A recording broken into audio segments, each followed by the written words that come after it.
ছোট্ট গাছের আগাগোড়ায় থরে থরে ঝুলছে পেঁপে।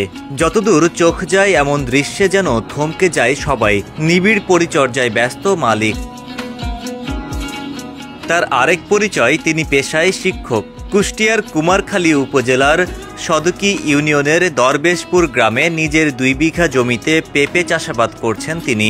এখানে কাজের সুযোগ মিলেছে আরো কয়েকজনের।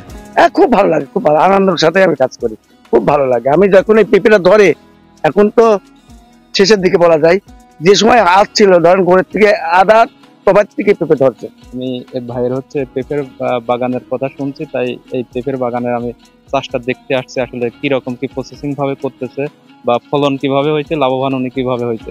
ইউটিউব দেখে পেঁপে চাষাবাদ শুরু করলেও চাষাবাদের সময়টা বেছে নিয়েছেন বাজারের চাহিদার সঙ্গে মিল রেখে। ওয়ালটন এখন দেশের সীমানা পেরিয়ে পৌঁছে গিয়েছে 50টিরও বেশি দেশে। ওয়ালটন, ঘরে ঘরে বিশ্বজুড়ে। ফলে দামও মিলছে ভালো। মে মাসের মাঝামাঝি থেকে কাঁচা পেঁপে হারভেস্ট শুরু করি। যখন মে মাসে ওই সময় আসলে পেঁপে বাজারে খুব একটা থাকে না, যার কারণে ওই সময় পেঁপের বেশ বাজার মূল্য ভালো থাকে। আমি প্রথমে 50 টাকা কেজি দরে কাঁচা পেঁপে বিক্রি শুরু করি। এই শিক্ষকতা করি যে আমি আমাদের সপ্তাহে 2 দিন ছুটি আছে। আমি ফলতপক্ষে ছুটির দিনটা অধিকাংশ সময় এখানে ব্যয় করার চেষ্টা করি এবং সকাল বিকাল যতটুকু সময় পাই। উপজেলাটিতে বাড়ছে পেঁপের আবাদ।